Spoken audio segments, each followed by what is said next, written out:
Guys, Assalamualaikum warahmatullahi wabarakatuh dan selamat kembali bersama saya Nazri bin Hamdan. Jom kita berbual dan berbincang mengenai bajet 2023 yang tak kurang ada kontroversi tak kurangnya kontroversi Okey, jom kejap Alright. Okey guys, apa khabar semua? Macam mana anda punya, saya punya suara okey ke tak? Okey, boleh komen-komen dekat situ. Okey, terima kasih semua yang join live saya pada malam ni. Terima kasih banyak-banyak. Kita tunggu ramai sikit guys Waalaikumsalam dari Permasis. Terima kasih kerana join. Okey guys, jom apa lagi nak ditunggu guys. Jom kita bincang-bincang pasal bajet 2023. Okey, ingat tak live hari ni? Oh, ingat dah tak live hari ni? Oh tak, sebab saya sebenarnya plan nak live pukul 10 tadi, tapi anak saya demam. Okey, anak saya demam, jadi saya terpaksa lah tunggu tidurkan dia. Dia dah tidur ni, jadi saya pun adalah masa untuk untuk live kan. Kalau tak pukul 10 tadi saya dah live dah. Tapi dia demam kan, jadi anak saya demam, jadi saya terpaksa tangguh. Itu pun dah lewat dah nak pukul 11.30 ni kan guys jadi tak apalah, saya bolehlah ke udara sebentar. Nanti kalau dia sadar saya kena end live ni. Okey, jom Sembang Bajet. Okey, terima kasih Doktor Tunggu-Tunggu. Okey guys, saya akan memberikan tadi ada release satu video itu video secara kasar lah mengenai bajet 2023. Sebenarnya banyak lagi guys perkara-perkara yang perlu diungkai daripada bajet. Sebelum ulas bajet, perasaan jujur abang mengenai bajet ni, perasaan jujur saya mengenai bajet ni, saya okey. Saya tidaklah sangat teruja, tapi saya rasa ada beberapa perkara yang boleh dibaiki. Saya tidaklah teruja sangat, tapi pada saya okeylah. Right. Bajet tahun ni banyak bantu B40 macam BTR, kecuali cukai keluar daripada Muflis. Ya. Waalaikumsalam. Okey guys, jadi malam ni guys saya nak mengulas tentang beberapa perkara panas, dan perkara-perkara yang tidak menyenangkan hati manusia. Hasil daripada pembentangan bajet ni. Ni adalah beberapa perkara panas lah yang saya nak ulas yang menyebabkan ada sesetengah kelompok tak berpuas hati, marah dan sebagainya kan. Perkara-perkara ini saya nak ulas lah pada malam ni. Sebelum tu saya nak melahirkan rasa kegembiraan saya lah juga. Kecewa di Hamo Auto, kecewa. Okey, tak apa, masing-masing punya pandangan. Akan tetapi, okey guys, siapa-siapa yang berminat nak dapatkan baju akan tetapi ni, boleh klik dekat shop saya tu, boleh dapatkan baju ni. Terima kasih kepada anda yang dah support. Waalaikumsalam. Cukai EV kena kuat kuasa. T20 ke atas je bang. Yang pakai EV tu okey. Tiada lagi bajet tabur menabur duit begitu saja seperti BRIM.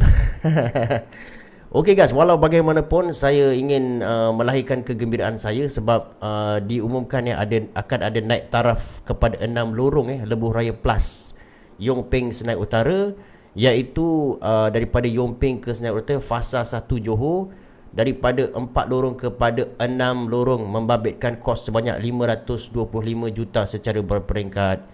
Okey, sebanyak ini adalah pada saya lah highway utara selatan dekat Johor ni memang sangat kritikal guys.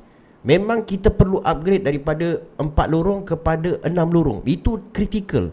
Dan kalau korang tengok dekat situ memang ada banyak berlakunya kemalangan jalan raya. Jadi pada saya, upgrading of highway utara selatan daripada Yong Peng ke Senai Utara ni hanya fasa 1 dulu guys ini sangat penting guys, sebab ini melibatkan nyawa guys jadi kalau memang dah kritikal, pada saya kritikal lah. Lagilah kalau musim perayaan memanglah sangat bahaya guys jadi kalau kata 6 lorong tu memang selesa lah guys memang kita sangat-sangat perlukan highway 6 lorong sebenarnya. Daripada Melaka sampai ke Johor Bahru sepatutnya dah 6 lorong lah, by considering negeri Johor punya pembangunan, negeri Johor punya industry areas yang semakin banyak berkembang. Pada saya 6 lorong tu memang dah patut lama lah guys Tapi walau terima kasih siapa yang send saya cap tu.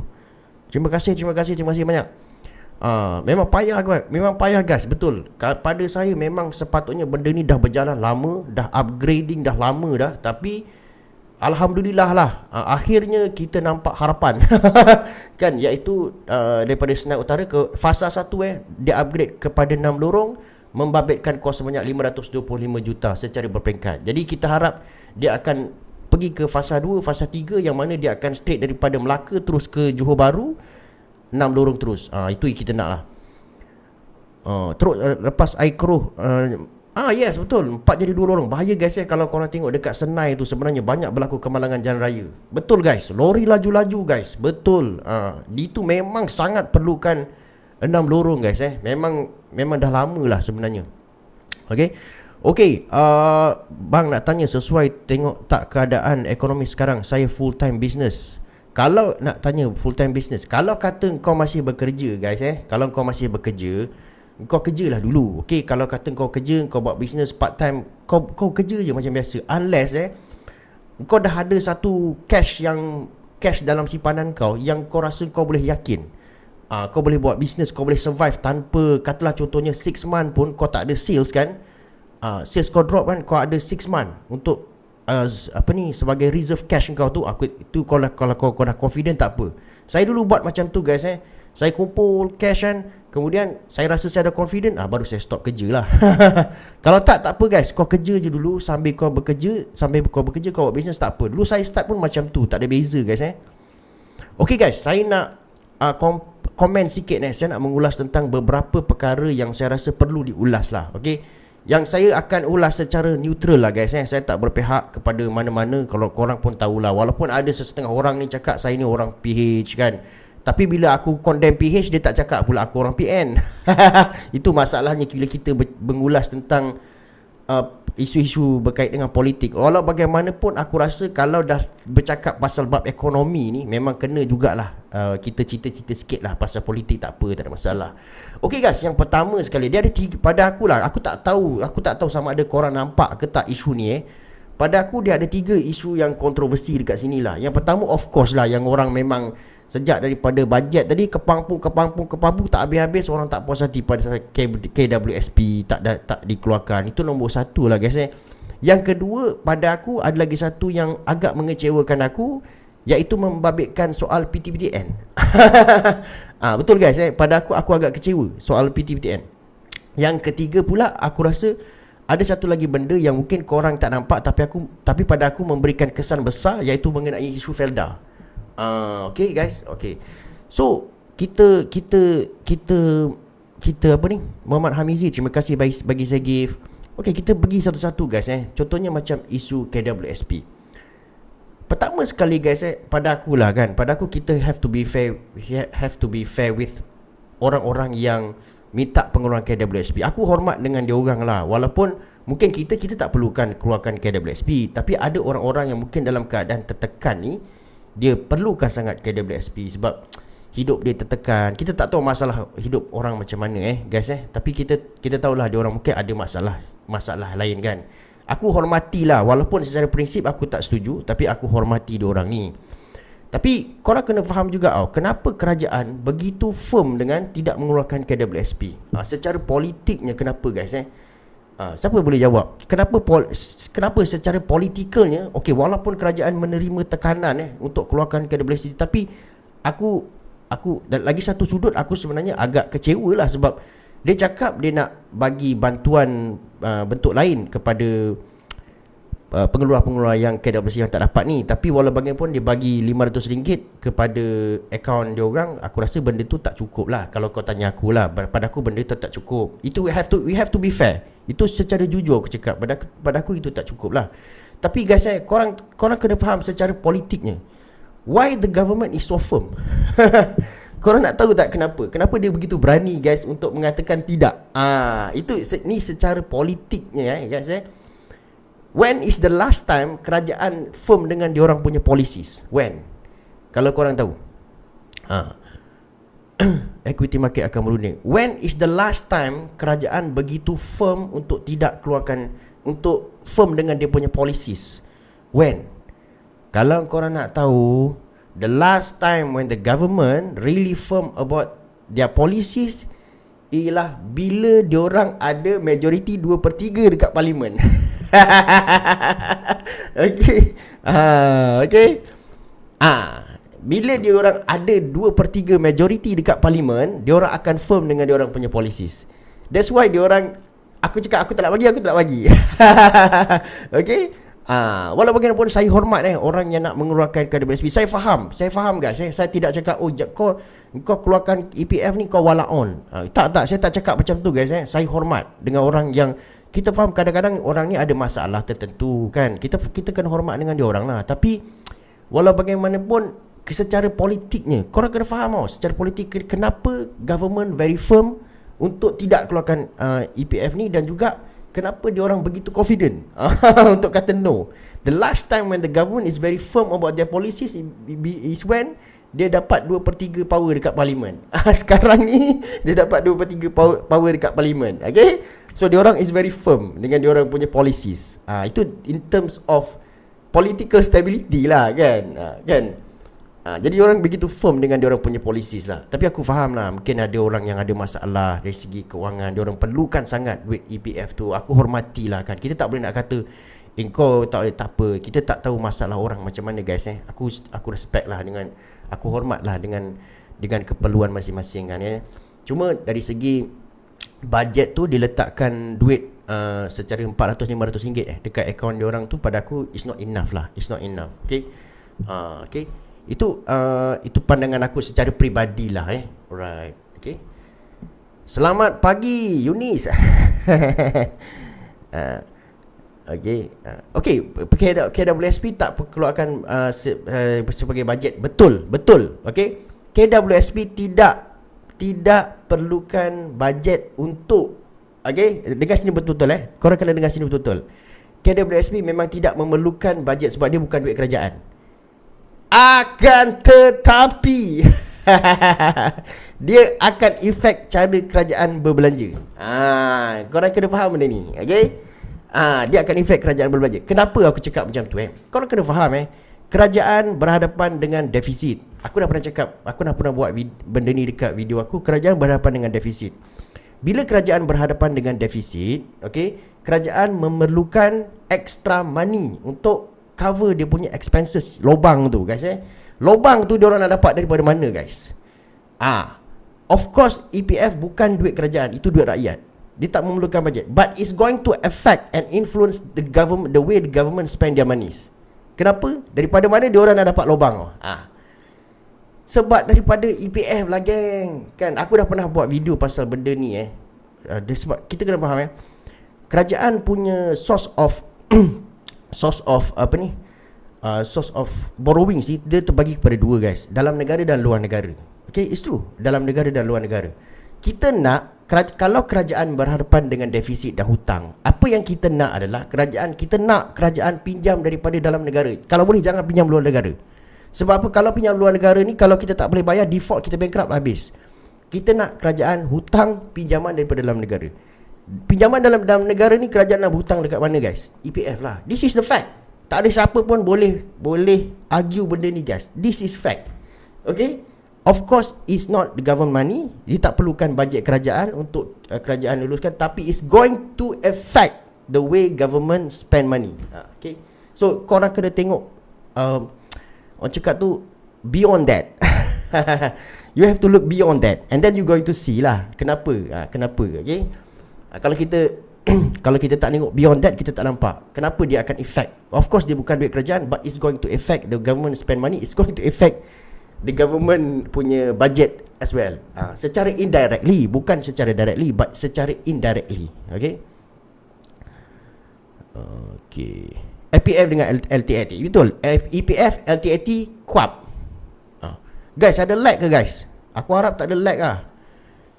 Ini adalah sumber-sumber pinjaman kerajaan dalam negara guys. Itu kena faham lah. Okay. Okay guys, itu hakikat guys. Itu fact. Okay, itu the fact. Okay. Aku dah pernah buat video pasal ni. Korang tengok lah. Ada orang yang kecam aku, cakap pasal benda tu. Tapi aku dah cakap banyak kali, aku bukan nak bermihak kepada siapa. Kalau benda tu tak betul, aku cakap tak betul kan. Jadi aku cakap benda yang aku rasa aku percayalah based on aku punya apa yang aku, ilmu yang aku ada lah, aku kongsikan serba sedikit. Okay guys, yang kedua aku nak komen pasal PTPTN. Ramai orang tak nampak benda ni, tapi aku rasa benda ni serius guys. Sebab ini, okay guys, pada pasal PTPTN, apa pandangan korang? Cuba korang komen sikit pasal PTPTN ni. Cuba korang komen sikit guys pasal PTPTN dalam bajet ni. Cuba korang komen. Okay. Okay guys, aku hormati orang yang minta keluarkan KWSP ni. Aku tak kecam dia orang. Aku faham masalah dia orang apa. Aku hormat masalah dia orang. Aku tahu masalah dia orang. Okay, kita kena sama-sama respect each other lah guys. Cuma aku harap lah korang yang minta keluarkan KWSP tapi tak dapat, kerajaan dah tak bagi kan, then kita have to accept lah. Nak buat macam mana kan. Kalau kau marah-marah aku pun bukannya aku boleh approve benda tu. Aku tak boleh approve benda tu kan. Tapi aku hormat orang yang nak keluarkan EPF. Walaupun secara prinsip aku tak setuju, tapi aku hormat orang yang nak keluarkan EPF. Sebab masalah orang kita tak tahu. Okay, kita mungkin tak rasa masalah tu guys tapi orang yang ada masalah tu dia tahu, dan mungkin dia memang terdesak perlukan duit. Jadi kita kena hormat dia lah. Okay. Okay guys, apa cerita PTPTN dalam bajet? Korang setuju, korang happy ke tak? Okay, lesen motor free, yes. Lesen motor, lesen bas lesen motor, lesen bas, lesen lori kalau tak salah aku free kan. Lesen motor free, lesen bas pun free, lesen taxi free. Jadi bas, motosikal, taksi ni of course pengangkutan yang digunakan oleh M40 dan juga B40. Jadi kerajaan bagilah free. Pada aku okey, aku suka tu. Aku suka. Okey. Dia bagi free cukai apa ni? Untuk tu aku suka, aku setuju. Ujian lesen saja, ya betul. Lesen e-hailing betul. Ujian lesen. Okey guys, aku nak cerita dengan korang aku nak cerita ujian, betul guys. Ujian lesen je, ujian lesen. Okey, maaf kalau silap ujian je. Okey, betul. Ujian betul. Okey. Okey guys PTPTN guys. Okey, aku nak cerita sikit tentang PTPTN. Kau perasan tak sebelum ni ada seorang ahli parlimen macang kan, Wan Faisal daripada Bersatu dia cakap bahawa dekat PTPTN, dekat parlimen tu, dia cerita, dia kata apakah pandangan lah ataupun government punya standing on PTPTN lah kan, memandangkan kerajaan ada cakap nak mansuhkan PTPTN. Lepas tu Rafizi marah kan. Korang ingat tak cerita tu? Korang ingat tak? Korang ingat tak cerita tu? Okay. Dia cakap, lepas tu Rafizi cakap perlu ambil tindakan undang-undang, tindakan disiplin lah dekat parlimen macam tu kan. Okay. Korang ingat tak cerita tu? Takkan aku nak kena ni. Korang ingat kan? Okey. Dia sebenarnya guys kalau korang tengok dekat manifesto Pakatan Harapan aku rasa kalau Wan Faisal MP Macang masa tu cakap pemansuhan EPF, pemansuhan PTPTN secara perkataan bersasar tu dia selamat. Tapi dia tak sebut perkataan bersasar. Pemansuhan PTPTN secara bersasar atau aku rasa dia selamat. Tapi dia tak sebut. Kalau kau tengok balik video tu, dia tak sebut bersasar. Dia kata cuma mansuhkan saja PTPTN. Okay guys, PTPTN ni memang satu isu bagi Pakatan Harapan. Sebab kita tahu kan, dulu lah, mungkin bukan sekarang, dulu pun ada perjuangan nak masukkan PTPTN dan sebagainya kan. Tetapi kita have to be fair with Pakatan Harapan punya manifesto lah. Dekat manifesto Pakatan Harapan tu, dia cakap pemansuhan PTPTN secara bersasar. Kau faham bersasar. Bersasar guys dia bukan mansuh semua, dia bersasar. Bersasar ni dia cakap dalam dia punya manifesto. Korang boleh tengok balik, korang boleh baca balik. Bersasar ni maksudnya dia akan mansuhkan PTPTN tu kepada mereka yang daripada golongan miskin. Maksudnya dia datang daripada golongan miskin, dia pergi belajar, dia buat mohon PTPTN, dia akan dapat pemansuhan. Itu dalam manifesto. Kita tak boleh nak nafikan, benda tu memang tertulis dalam manifesto Pakatan Harapan. Ada, korang boleh baca balik, memang ada. Memang ada guys Tapi ada orang cakap, okey, itu manifesto PH bang. Ini bukan lagi kerajaan PH, ini kerajaan perpaduan sebab ada Barisan Nasional semua kan. Okey, fine. Tapi pada aku yang membentangkan tu adalah menteri daripada PH, Anwar daripada PH, Perdana Menteri pun daripada PH. So pada aku he has some says lah, and has the power and authority to make the decision. Kalau dia nak, dia boleh bagi, sebab at the end of the day dia yang finalize budget tu kan. Tapi dekat budget, dekat dalam budget dia apa yang dia luluskan adalah, maafkan aku lah kalau aku salah, aku rasa dia bagi 20% discount kepada mereka yang buat full settlement. Korang kena faham lah, full settlement maksudnya kalau korang buat full settlement baru korang boleh dapat 20%. Contoh korang punya hutang tu 20k, korang buat full settlement 20k tu ZAS, barulah korang akan dapat 20% tu. Dan benda ni pada aku tak relevan untuk fresh graduate lah. Mana fresh graduate nak cekau 20k tu? Betul tak? Fresh graduate takkan boleh cekau 20k. Pada aku benda ni tak relevan, unless kalau fresh graduate tu dia dah belajar, dia dah bekerja selama beberapa tahun, dia dah simpan duit dekat EPF, okay? Duit dekat account 2 dia dekat account 2 dia dah ada duit, dia boleh keluarkan, then dia boleh dapat buat full settlement 20k. Otherwise dia boleh bekerja dulu, dia kerja, katalah dia dah bayar daripada 20k tu, dia bayar 10k for example kan, dia ada balance lagi 10k, dia ambil account 2 dekat EPF dia ni, dia buat full settlement, remaining balance of 10k tu dia cuma perlu bayar 8k saja, 2k tu dia dapat discount. Dia macam tu. Tapi benda ni bukanlah satu benda yang baru guys, dia bukan benda baru, benda dia dah lama. Semenjak daripada aku habis belajar dulu, benda itu dah ada. Kecuali kalau aku tak tahu sekarang ni kalau first class dapat wave ataupun tidak. Sekarang aku tak tahu kalau first class. Tapi masa aku dulu dapat first class, kalau dapat first class dapatlah wave, tak payah bayar. Sekarang ni aku tak pastilah, okay? Tapi dalam bajet ni dia tak bagi. Dia tak bagi guys. Dia tak bagi benda tu. Benda tu pada aku agak mengecewakan. Okay? Dia tak bagi. Kalau kata dia bagi, dia kata okey, untuk keluarga pelajar daripada keluarga Kristian kita bagi pemansuhan PTPTN bersasar. Pada aku okey, tapi dia tak bagi. Itu pada aku, to be honest lah, agak mengecewakan lah. Okey. Pada aku itu agak mengecewakan. Okey. PM9 free first class degree. First class dapat wave. PTPTN first class dapat wave. Ya, okey, sekarang pun masih ada first class dapat wave. Nak gada-gada. Okay. Alright. Okay. Lepas tu pula daripada Felda guys, Felda, budget pasal Felda. Okay. Felda ni guys, kita kena tahu guys, pasal Felda ni pun ada satu ada orang cakap tu apa? Ada kontroversi sikit lah pasal Felda ni kan. Sebelum ni kan kerajaan kata nak mansuhkan, dia nak wave hutang total Felda, peneroka Felda sebanyak 8.7 bilion kan. 8.7 bilion. Kemudian dia cakap lepas tu dia dibatalkan. Okey, dia dibatalkan. Peneroka Felda kena, aku tengok juga sama adakah Felda ni dalam bajet ni ada, tapi tak adalah bajet tu, dalam bajet ni kali ni tak ada. Tapi aku nak sentuh sikit soal Felda ni kan guys. Benda ni sangat penting sebab apa? Korang kena faham kedudukan Felda sekarang ni. Pada asalnya Felda ni adalah sebuah badan yang buat duit guys. Dia ada buat duit tau. Tapi ada satu tempoh tu di mana Felda telah mengalami kerugian. Okay. That is the time when Felda mengalami kerugian. Bila geng? Bilakah Felda mengalami kerugian? Siapa tahu dekat sini? Bilakah, apakah faktor yang point di mana Felda mengalami kerugian? Siapa tahu dekat sini guys?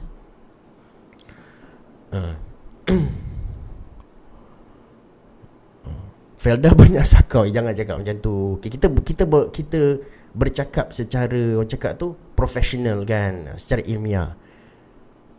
Bela guys. Kita jangan gunakan bahasa-bahasa macam tu lah guys. Kita berbahas secara ilmiah. Okay guys, Felda mengalami kerugian semenjak listing FGV dan juga penubuhan FIC. Benda ni korang kena faham.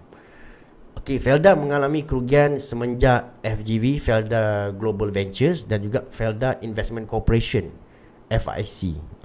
Tu korang kena tahu. Korang kena tahu benda ni. This is general knowledge lah. Korang kena tahu. Dan kalaulah kerajaan nak mansuhkan hutang-hutang peneroka Felda sebanyak 8.7 bilion ni, dia punya isu dia sekarang ni daripada mana duit tu nak datang. Kalau nak daripada Felda, memang Felda dah rugi. Jadi kerajaan kenalah pump duit. Jadi sebelum ni pun kalau kata Felda nak write off dia punya hutang tu guys, memang aku rasa tak boleh kan, sebab aliran cash flow Felda memang dah jahanam, memang dah teruk kan. Lagilah dia nak write off hutang tu, tak pada aku it's not logic lah kan. Benda tu tak boleh dibagi lah. Kesian abang ni tak ada orang bagi. Guys, aku berbuat-buat, aku cakap pasal bajet, takkan bagi aku 7.7 likes je. Tengok 377 orang. Bagilah sekurang-kurangnya aku tap screen lah, bagilah aku 10k likes. Come on guys, bantu aku bagi 10k likes guys. Naikkan 10k likes lah. Takkan lah bagi aku 8k likes, 7k likes. Sangat tahu. Saya anak Felda. Ni ada anak Felda cerita. Saya tahu Felda, saya tahu sangat. Dia bagi buku tebal kat orang tua English. Tak tahu saya. Sedih guys, sedih lah guys. Sedih guys keadaan tu 13 minit. Okay guys, bagi aku like banyak-banyak lagi guys malam ni. Okay guys. Sedih guys. Sepatutnya kalau kau tanya aku lah, daripada penubuhan Felda yang dah berpuluh-puluh tahun tu, sekurang-kurangnya lah kalau korang tanya aku lah, sekurang-kurangnya from business point of view, Felda patut dah ada 10 bilion lah guys dekat poket. Kan, Felda sepatutnya dah ada 10 bilion lah guys. Tapi nak buat macam mana? Okay, nak buat macam mana guys Okay guys, lagi satu cukai Cukai apa ni? Cukai M40 diturunkan sebanyak 2%. Benda ni aku happy lah. M40 turun sebanyak 2%.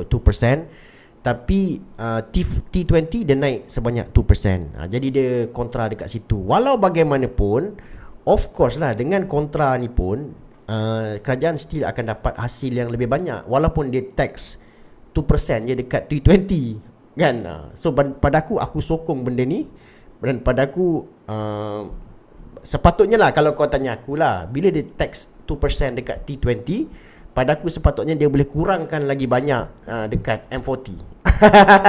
M40 patutnya lebih daripada 2%. Sebab even tu dia kontra, tapi disebabkan T20 tu income dia lebih besar guys. T20 income 10k ke atas. Okay, jadi pada aku still, walaupun dia kontra 2%, tapi dia still akan dapat lebih Tapi dan sebab tu pada aku M40 tu sepatutnya dapat lebih daripada 2%. Kalau korang tanya aku lah.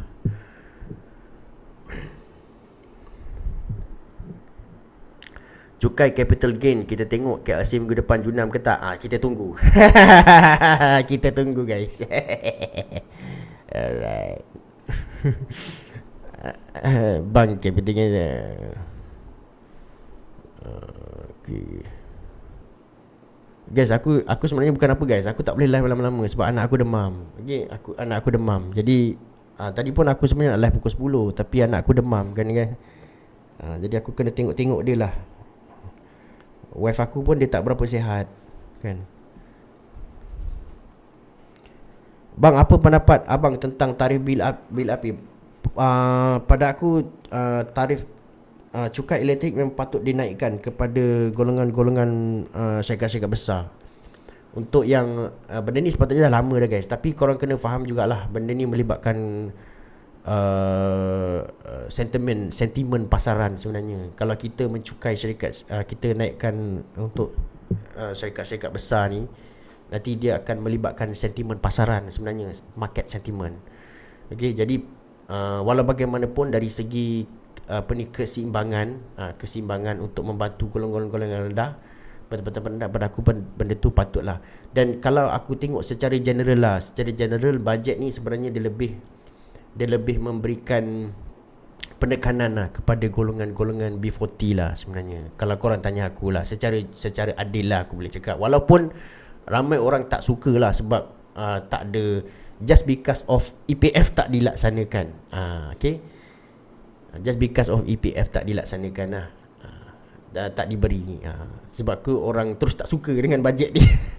Aku rasa kalau EPF diberi pengeluaran, aku rasa tak ada orang komplain dah, semua happy je. Abang isap vape tak? Tak, saya tak isap vape. Saya dah bersara. Dulu masa saya belajar saya isap rokok lah guys, masa saya belajar dekat UM dulu. Tapi lepas tu saya dah tak lah. Saya dah bersara. Boleh tarik pelabur tak belanjawan ni bang? Okay guys, pada aku, secara jujur lah aku rasa bajet ni lebih menekankan golongan-golongan yang berpendapatan rendah. Kalau korang tengok kritikan, kalau kita tax golongan yang high income earners ni kan, ataupun syarikat-syarikat besar, lebih kita, contohnya kita kenakan dia orang tarif elektrik yang lebih tinggi sebenarnya. Benda ni macam aku cakap, dia melibatkan sentimen pasaran. Dan juga investor pun akan rasa macam tak begitu berminat. Kalau korang tengok dasar-dasar kerajaan yang terdahulu, dia orang akan lebih bagi insentif kepada syarikat-syarikat besar ni. Kenapa? Sebab nak menarik investment guys. Itu tujuan antara tujuan utama lah. Tapi kalau kata kita, tapi kita kena tengok jugalah guys, kita kena tengok jugalah, have to be fair lah. Cuma ada lagi satu keadaan lah, di mana benda ni akan melibatkan sentimen pasaran, iaitu defisit. Defisit kena hati-hati guys, sebab defisit yang terlalu tinggi akan membuatkan pelabur lari, membuatkan pelabur hilang, pada aku, kalau kita nak kata tarikan pelabur, dia ada beberapa perkara lain yang juga perlu diberi perhatian. Contohnya macam ketirisan, rasuah dan sebagainya, meningkatkan level of transparency. Benda tu sangat penting. Kita punya kedudukan dalam corruption perception index. Benda tu sangat penting guys. Dan aku rasa ada elemen-elemen tertentu dalam bajet ni yang menekankan pentingnya untuk kita tidak bocor, wang kita tidak lagi bocor. Dan juga defisit kerajaan tu pun sangat penting. Dan defisit kerajaan ni dia penting sebab bila kerajaan terlalu banyak berhutang, investor-investor pun tak yakin dengan kita tau guys. Sebab dia menunjukkan bahawa kita bukanlah satu negara yang orang cakap tu pandai menguruskan duit. Kita banyak berhutang, okay? Dan kita pun tak dapat nak memberikan insentif yang baik untuk para pelabur. Kita tak dapat nak belanjakan duit kita dengan baik. Benda tu akan memberikan kesan lah kepada pelabur. Cuma aku harap satu je lah guys. Aku harap satu lah daripada antara benda yang aku sangat harapkan lah daripada kerajaan Madani lah. Aku harap ni je lah guys. Aku sangat berharap, dan satu benda yang aku nak sangat tengok daripada kerajaan Madani ni adalah, by next year, apabila laporan ketua audit negara dibentangkan, dilaporkan, aku tak nak tengok lagi lah. Kalau boleh aku tak nak tengok kebocoran-kebocoran yang mengerut. Sebab kadang-kadang kebocoran yang dilaporkan dalam laporan ketua audit negara tu, pada aku macam mengarut sangat.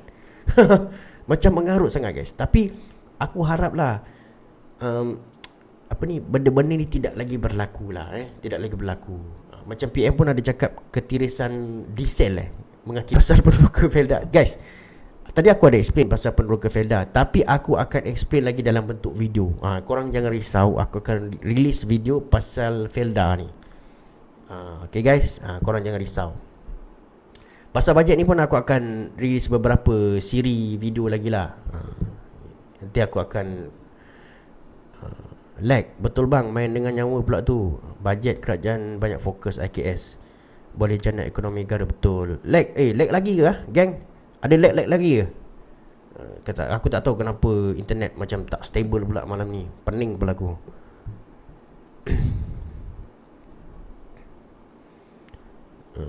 Masalahnya nak hapuskan hutang tu. EPF macam mana? EPF tak dapat diluluskan. Lag teruk. Oh lag Sekejap guys aku cuba tukar aku punya dah guys. Cuba komen. Lag lagi tak guys? Aku dah tukar aku punya line daripada wifi kepada line. Apalah, ada line pun tak boleh pakai.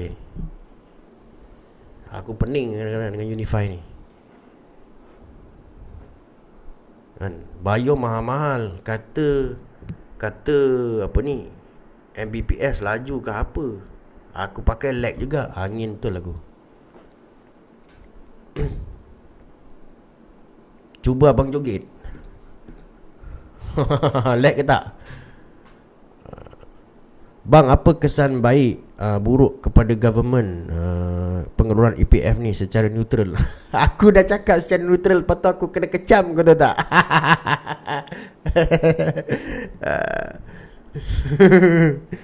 Aku dah komen secara neutral dah banyak kali. Aku komen macam ni, aku kena kecam juga. Kan? Lepas tu ada seorang mamak ni marah aku. Dia kata, apa benda kau cakap, apa kaitan EPF dengan inflasi? Aku cakap benda betul lah kan. Lepas tu aku cakap inflasi pengeluaran KWSP bersasar adakah menyebabkan inflasi? Aku tak cakap. Aku dalam banyak video aku, dalam banyak live aku cakap aku tidak dapat pastikan, aku tak dapat komen sama adakah dia menyebabkan inflasi atau tak tapi kalau yang 4 kali tu, itu menyebabkan inflasi. Tapi yang bersasar aku tak boleh komen sebab aku tak ada data. Aku dah cakap banyak kali. Ada seorang mamak ni marah betul dekat aku. Sebab tu aku fobia nak komen pasal EPF ni, geng. KKTM Mas, terima kasih bagi saya gift. Harap tahun depan tak ada kebocoran. Ya, harap tak ada kebocoran. Ada sebut hapus kemiskinan sifar, cara macam mana? Ada ke kemiskinan sifar dalam bajet? Aku rasa tak ada kot. Mana boleh kemiskinan sifar. Apa pandangan abang tentang dasar dan polisi setakat ni? Bahagian mana yang masih kurang? Pada akulah, bahagian yang masih kurang, yang sangat ketara adalah kerajaan masih tidak dapat mencari sumber alternatif untuk meningkatkan hasil kerajaan. Itu aku punya setakat ni. Dari segi kata contoh Cruz, terima kasih Cruz bagi saya gift. Pada aku dari segi contohnya macam penjimatan, macam tu semua kan, penjimatan, pembantuan kepada rakyat-rakyat yang B40 semua, aku okey, tak ada masalah. Cuma aku tidak nampak macam mana kerajaan nak meningkatkan hasil. What is the alternative of the government nak meningkatkan hasil? Kalau kita tidak ada plan, takkanlah kita nak menjimat aja sampai bila-bila kan guys. Tapi kita nak tengoklah kerajaan ada kumpul hasil baru guys. Dah kata GST tak nak dilaksanakan. Cuma aku rasalah GST mungkin akan dilaksanakan kot. Cuma dia mungkin makan masa lah, mungkin tahun depan lah kot. Kan? Sebab aku tak nampak jalan keluar guys bagi kerajaan untuk meningkatkan hasil ni kecuali GST. Kalau korang ada pandangan lain aku tak tahulah. Tapi kalau aku tak nampak cara lain guys. Kalau akulah.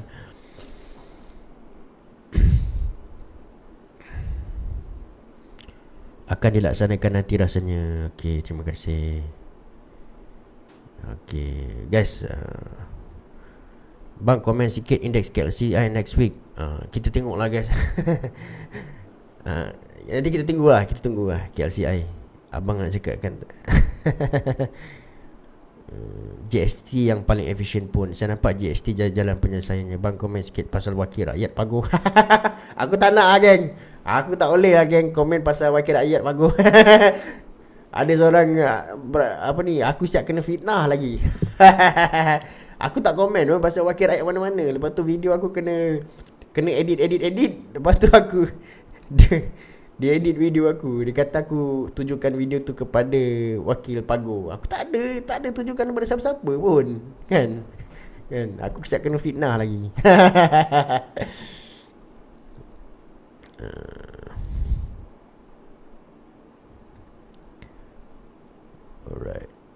Okay guys, aku dah pukul 12 ni aku terpaksa off lah Aku terpaksa end dulu live ni. InsyaAllah lah besok lah kita sambung lagi lah guys Anak aku pun tak berapa sihat.